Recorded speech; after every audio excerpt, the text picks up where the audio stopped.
Hello बच्चों, आज मैं डिटरमिनेंट चैप्टर शुरू करने चल रहा हूं। इस चैप्टर को शुरू करने के पहले मैट्रिक्स के बारे में हल्का सा आइडिया होना चाहिए। मैट्रिक्स अवयव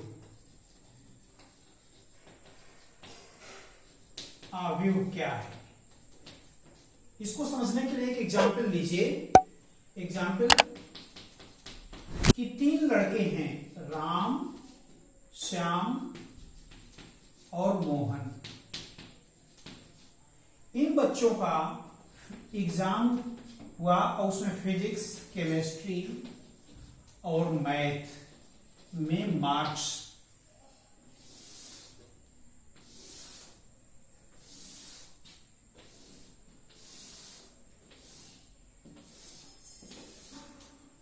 राम का मार्क्स 80 आउट ऑफ 100, 83, 90, 90, 75, 85, 84, 79, 93। ये मार्क्स हैं, ये डाटा है। इसमें कुछ नंबर्स जो है हॉरिजॉन्टल लाइन में लिखे गए हैं, कुछ वर्टिकल लाइन में लिखे गए हैं। अगर इस डाटा को एक कैपिटल ब्रैकेट के अंदर लिख दिया जाए, इस तरीके से लिख दिया जाए 80, 83, 90, 90, 75, 85, 84, 79, 93, तो दिए गए डाटा को एक कैपिटल ब्रैकेट के भीतर लिख देने पर बने हुए स्ट्रक्चर को ही मैट्रिक्स कहते हैं। मैट्रिक्स गिवन डाटा का एक रिप्रेजेंटेशन करने का तरीका मैट्रिक्स है।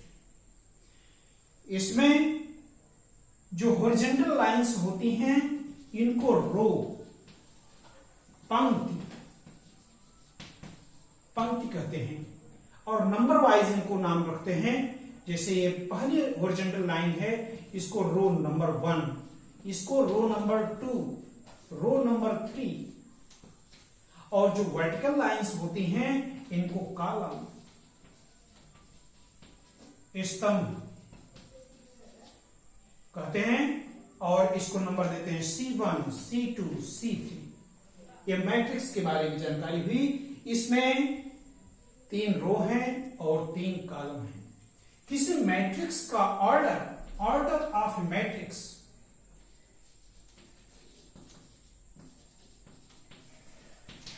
बताने का तरीका रो बाई कॉलम, 3 बाई 3। अगर जितने रो होते हैं उतने कॉलम हैं तो वह मैट्रिक्स स्क्वायर मैट्रिक्स कहलाता है। Square matrix. इसके भीतर जो ये नंबर्स लिखे होते हैं, इस नंबर्स को एलिमेंट्स कहते हैं। एलिमेंट्स, अवयव। और इनकी पोजीशन के हिसाब से अलग अलग नंबर का संकेत देने का तरीका होता है। जैसे यह नंबर है, इसको लिखा जाएगा A11। ध्यान रखिए, सबसे पहले रो बताया जाएगा, उसके बाद कॉलम बताया जाएगा।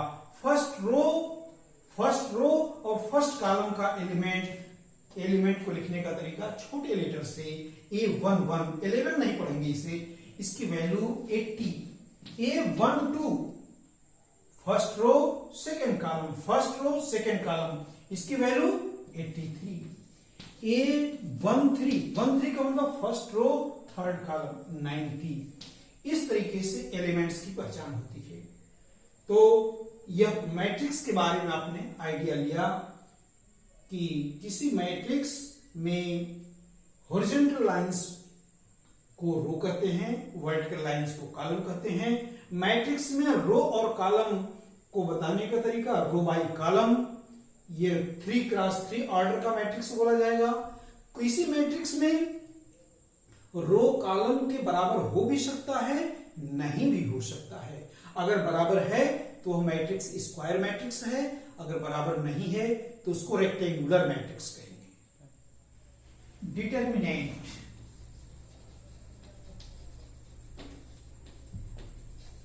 सारणी।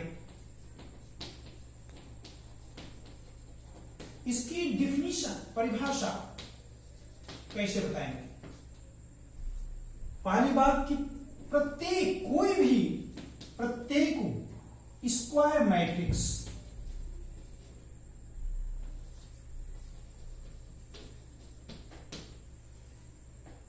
स्क्वायर मैट्रिक्स हो, हर एक के लिए बात हो रही है, लेकिन रेक्टेंगुलर मैट्रिक्स की बात नहीं होगी। अगर कोई स्क्वायर मैट्रिक्स है, एवरी स्क्वायर मैट्रिक्स का एक निश्चित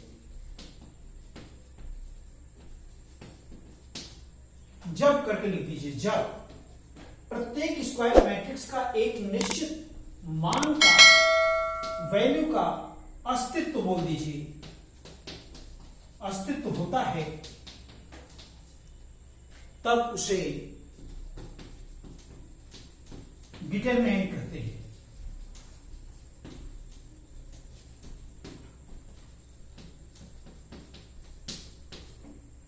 जब प्रत्येक स्क्वायर मैट्रिक्स के का एक निश्चित मान की वैल्यू कैलकुलेट की जा सकती होगी, तब ऐसे मैट्रिक्स को डिटरमिनेंट रूप में परिभाषित किया जाता है। जैसे एग्जाम्पल के रूप में एक मैट्रिक्स ले लें, 1 2 3 4 7 9 5 11 10 कैपिटल ब्रैकेट के लिखे गए डाटा को मैट्रिक्स कहेंगे। यह एक मैट्रिक्स है। अगर इसकी वैल्यू कैलकुलेट करके कोई निश्चित मान, एक निश्चित मान के रूप में अगर बताया जा सकते, नहीं बराबर नहीं लिखिए, मैट्रिक्स की कोई वैल्यू नहीं होती। अगर इसके मान को कैलकुलेट किया जा सके, तब इसी का बदला हुआ रूप डिटरमिनेंट कहलाता है। डिटरमिनेंट। और डिटरमिनेंट को लिखने का तरीका दोनों तरफ खड़ी पाई कर देंगे। मॉड वैल्यू नहीं समझेंगे, प्लस होगा तो प्लस वैल्यू आएगी, माइनस होगा तो माइनस। ऐसा नहीं, आप समझ जाएं कि इसकी वैल्यू मॉड है, केवल आंकिक मान है, चिन्ह नहीं है। तो डिटरमिनेंट को लिखने का तरीका है कि दोनों तरफ खड़ी लाइन लिख दीजिए और यही डाटा 1 2 3 4 7 9 5 11 10 ये डिटरमिनेंट इस मैट्रिक्स का। लेकिन ध्यान रखिए, हर एक डिटरमिनेंट स्क्वायर मैट्रिक्स के शेप का ही होता है। कभी भी यह रेक्टेंगुलर या रो मैट्रिक्स, कॉलम मैट्रिक्स इस टाइप का नहीं होगा। अब इसके बारे में डिग्री की बात करें, डिग्री ऑफ डिटरमिनेंट।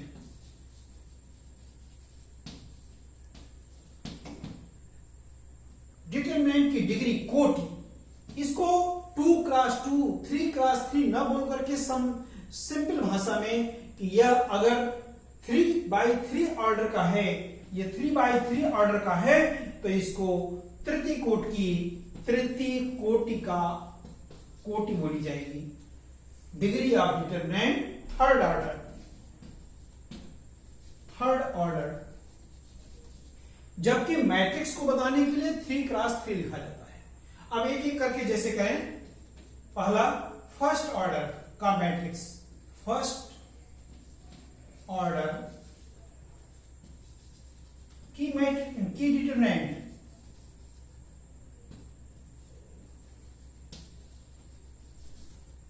तो फर्स्ट ऑर्डर का डिटरमिनेंट होगा तो केवल ऐसे लिख देंगे 5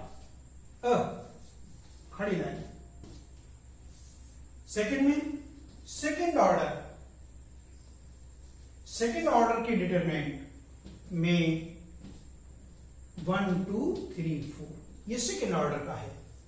इसकी एलिमेंट की बात करें तो A11 की वैल्यू 1, A12 की वैल्यू 2, A13 की वैल्यू नहीं, A21 second row first column 3 और A22 4। थर्ड ऑर्डर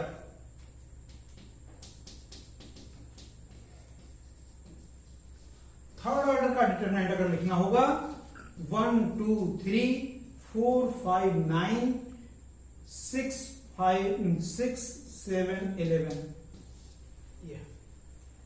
ये थर्ड ऑर्डर में 3 रो होंगे और 3 कॉलम होंगे। जैसा कि हम लोग जानते हैं रो 1, रो 2, रो 3, ये column number 1, column number 2, column number 3। लेकिन याद रखिए कि डिटरमिनेंट ऑलवेज स्क्वायर मैट्रिक्स होता है। इसकी वैल्यू कैलकुलेट यहां गलत कर दिए हैं, खड़ी लाइन लिखा जाता है, कैपिटल ब्रैकेट नहीं लगाया जाता है डिटरमिनेंट में, इसमें खड़ी लाइन लगाया जाता है।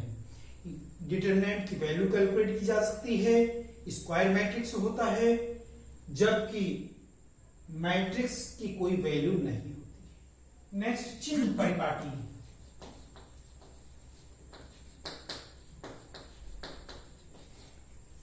साइन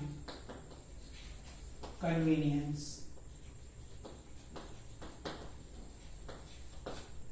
जैसे कोई मैट्रिक्स है, थर्ड ऑर्डर का मैट्रिक्स है, तो इसमें A11 एलिमेंट होगा, A12, A13। इसका मतलब first row first column, first row second column, first row third column. इधर आ जाएगा A21, A22, A23, A31, A32, A33। अगर एग्जाम्पल के रूप में लें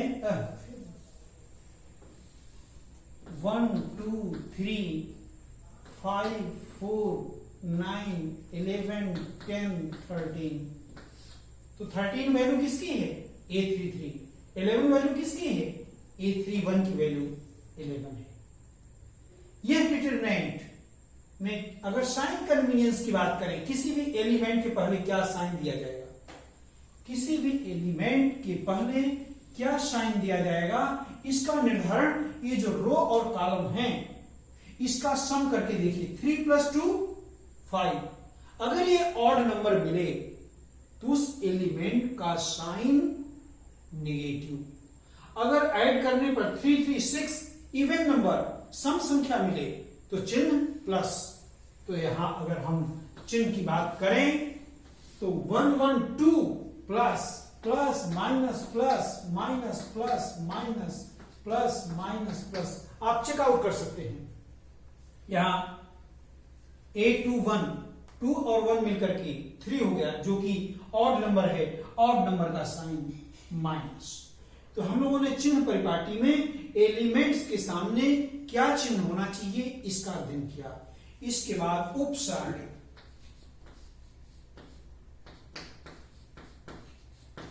उपसारणिक माइनस या सब डिटरमिनेंट।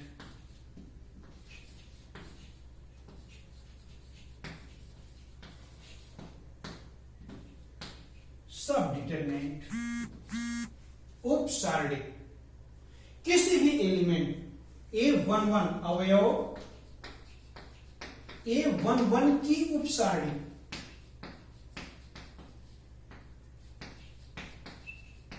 इसको लिखने का तरीका है माइनर A11। ऐसे माइनर उपसारणी उस एलिमेंट से जाने वाले रो और कॉलम के एलिमेंट्स को काट दीजिए, हटा दीजिए, उसको छोड़ दीजिए। बाकी जो एलिमेंट्स बचे उनको मिलाकर के जो डिटरमिनेंट बनेगा वही माइनस या सब डिटरमिनेंट कहलाएगा। इसको m के द्वारा इंडिकेट करेंगे। 1, 1 मतलब कि फर्स्ट रो फर्स्ट कॉलम वाले एलिमेंट्स का माइनस है, तो इसकी वैल्यू क्या निकलेगी? इस रो और इस कॉलम को छोड़ दीजिए, वैल्यू मिली A22, A23, A32, A33।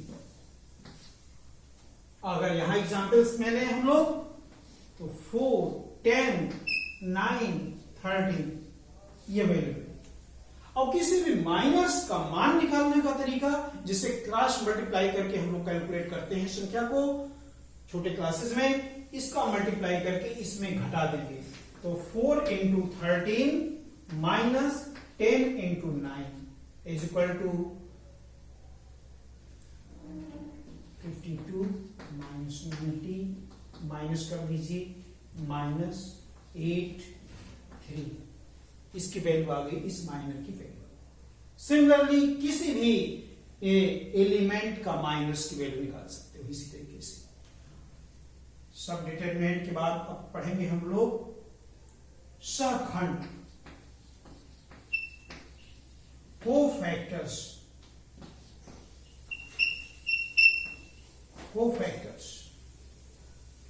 Cofactors अवयव A11 का सहखंड। कोफैक्टर्स इंग्लिश में बोलेंगे कोफैक्टर्स ऑफ एलिमेंट A11। तो केवल इसका 1 है, 1 + 1 2 सम संख्या आ गई, केवल चिन्ह लगा दीजिए -1 की पावर 1 + 1 1 है। इसको लिखने का तरीका है कैपिटल लेटर में A11 ऐसे करके लिखेंगे। कोफैक्टर्स को A11 कैपिटल लेटर से लिखेंगे। -1 की पावर इनको ऐड कर दीजिए, बाकी जो माइनस की वैल्यू है माइनस की वैल्यू में मल्टीप्लाई कर दीजिए। इस माइनस को चिन्ह के साथ रिप्रेजेंट कर देना ही कोफैक्टर्स की वैल्यू है। सिंपल लैंग्वेज में जो सब डिटरमिनेंट माइनस की वैल्यू है उसको चिन्ह के साथ रिप्रेजेंट कर देना ही कोफैक्टर्स का मान है। तो हमने बताया था कि इसको ऐड करके देखिए, अगर इवन नंबर सम संख्या मिलता है तो चिन्ह प्लस, ये प्लस हो गया तो plus M11 equal to plus, और इसकी वैल्यू -38 थी तो -38 आ गई। यह माइनस को इस प्रॉब्लम को सॉल्व करते हैं। ये डिटरमिनेंट है सेकंड ऑर्डर, 2 रो और 2 column, first row second row, first column second column, इसकी डिग्री 2 है, ये थर्ड ऑर्डर की है। इन दोनों डिटरमिनेंट को हम लोग एक्सपेंशन करके विस्तार करके इसकी वैल्यू निकालेंगे। तो सेकंड ऑर्डर का क्रॉस मल्टीप्लिकेशन की जैसा इसकी मल्टीप्लाई करके इसकी मल्टीप्लाई करके घटा देते हैं। तो -3 × 6 -5 × 1 -18 -5 -23 इसकी वैल्यू हो गई। इसको कैसे करेंगे? इसको भी एक्सपेंड करेंगे, विस्तार करेंगे, चाहे फर्स्ट रो के सापेक्ष चाहे सेकंड रो के सापेक्ष। इसको किसी भी पंक्ति के सापेक्ष सब डिटरमिनेंट माइनस बना करके एक्सपेंड करते हैं। तो हम लोग इसको करते हैं पहले पंक्ति के सापेक्ष, पहले पंक्ति फर्स्ट रो के सापेक्ष विस्तार करने पर फर्स्ट रो के रेस्पेक्ट में विस्तार करेंगे, चिन्ह परिपाटी का ध्यान रखते हुए विस्तार करेंगे। 2 अब इसका माइनस बनाएंगे, यहां से जाने वाले कॉलम और रो को छोड़ करके बाकी एलिमेंट्स को लेकर के सब डिटरमिनेंट बनाएंगे। तो 2 से जाने वाला इसको छोड़ दिया तो 1 -2 -6 8 यह बचा, प्लस अब -3। अब यहां से जाने वाला कॉलम और रो छोड़ दीजिए, बचा ये 7 -2 4 8 प्लस माइनस प्लस, अब प्लस -5 के रेस्पेक्ट में -5 के एलिमेंट का माइनस बनाएंगे। पढ़ने का भी तरीका इस अवयव के माइनस उपसारणिक -5 यहां से जाने वाला कॉलम और रो छोड़ दीजिए 7 1 4 -6 वैल्यू निकाल लीजिए। इसको माइनस बोलते हैं, एलिमेंट्स की माइनस से गुणा कर दीजिए, डिटरमिनेंट की वैल्यू कैलकुलेट हो जाएगी। 2 × इसकी 8 12 -12 -3 56 प्लस 8 -5 -42 -4 कैलकुलेट कर लीजिए। 4 × -4 -3 ×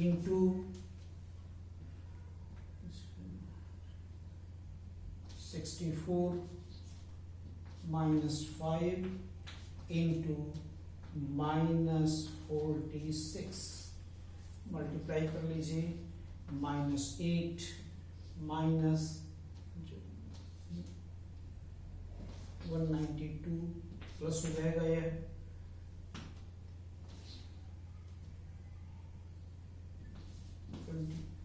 230, इसको ऐड कर लीजिए, हो गया ये 200 माइनस 200 प्लस 230 इक्वल टू 30। ये वैल्यू निकलेगी। आप चाहे फर्स्ट कॉलम रो के रेस्पेक्ट में एक्सपेंड करें या किसी भी रो के रेस्पेक्ट में, सेकंड रो के रेस्पेक्ट में, थर्ड रो के रेस्पेक्ट में वैल्यू सेम आएंगी, चाहे कॉलम के रेस्पेक्ट में, जैसे मैं इसी सवाल को दूसरी तरीके से कर दूं और सेकंड कॉलम के रेस्पेक्ट में, सेकंड कॉलम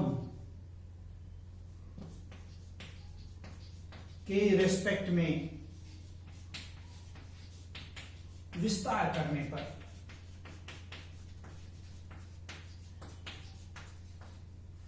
विस्तार करके इसको कैलकुलेट करके इस कॉलम के रेस्पेक्ट में, तो 3, अब चिन्ह परिपाटी का ध्यान कैसे रखेंगे, कहां प्लस होगा, तो जो जो एलिमेंट्स लेंगे उसके रो कॉलम को ऐड कर देंगे, ये फर्स्ट रो और सेकंड कॉलम, तो -3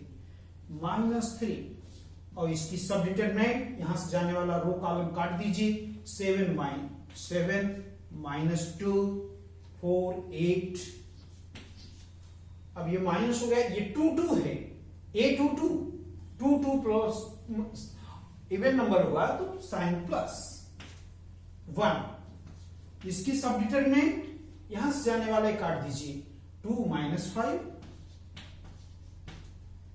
4 8, फिर माइनस और -6, सब डिटरमिनेंट यहां से जाने वाला रो कॉलम काट दीजिए, 2 माइनस 5 7 माइनस 2, कैलकुलेट कर लीजिए, -3 56 प्लस 8 प्लस 1 8 2 जा 16 plus 20 plus 6 -4 plus 35 equal -3 64 plus 1 into 6 2 3 plus 6 into 31 is equal to 192 plus 36 plus 6 18 is equal to minus 192 plus 2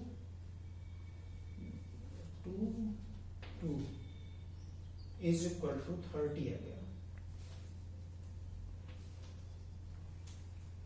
answer same.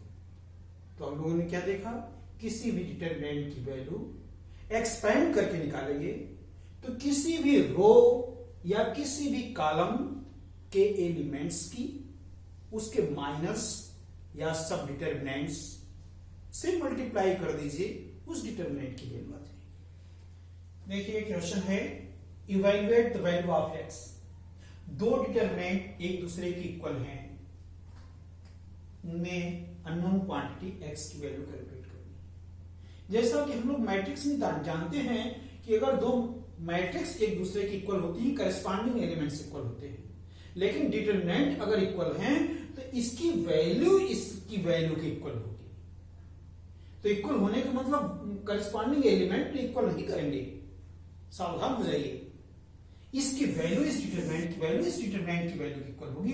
इसकी डिटरमिनेंट की वैल्यू कैसे निकालेंगे, दोनों को मल्टीप्लाई 2x स्क्वायर माइनस 15 और इसकी वैल्यू 16 टू जा 32 माइनस 15। ये माइनस 15 कैंसिल आउट कर दीजिए, 2x square equal to 32, x square equal to 16, x equal to plus minus 4। ये आंसर हो गया आपका। यहां पर आइए, ये दूसरा क्वेश्चन है, evaluate minus and cofactors. Minus की मतलब उपसारणिक का मान, कोफैक्टर मतलब सहखंड। तो सबसे पहले एक एक करके हम लोग हल करेंगे, सॉल्यूशन इसका देंगे। माइनस उपसारणिक,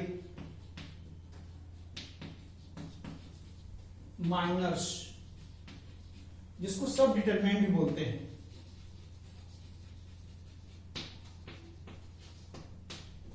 की गणना।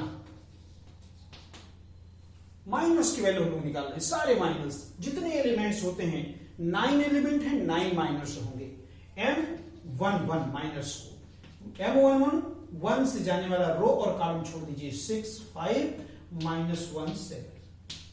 M12 1 2 first row second column, first row second column, 4 5 2 7।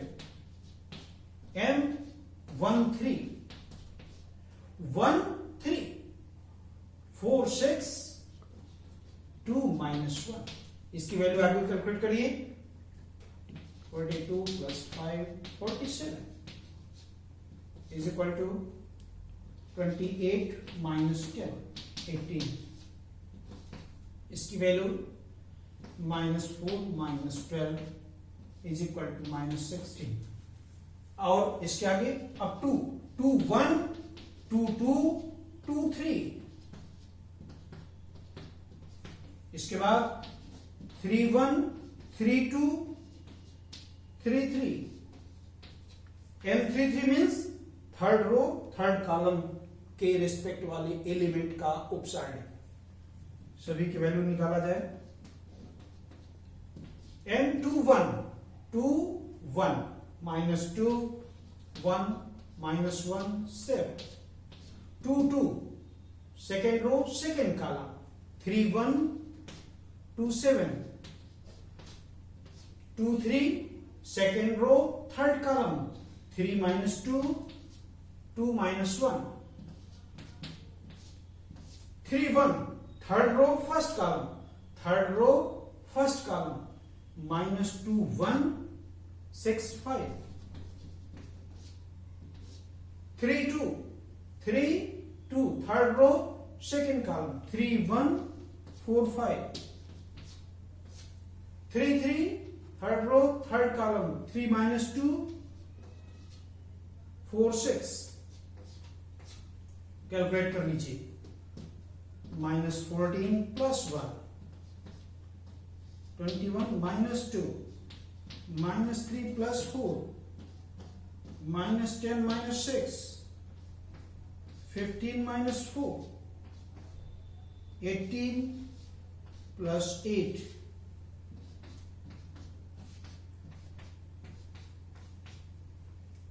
-3 19 1 -16 11 26। ये माइनस की कैलकुलेशन हुआ। अब इसी को यहां हम लोग सहखंड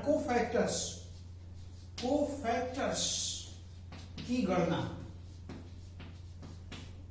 हालांकि कोफैक्टर्स को बहुत इजीली A11 A12 A13,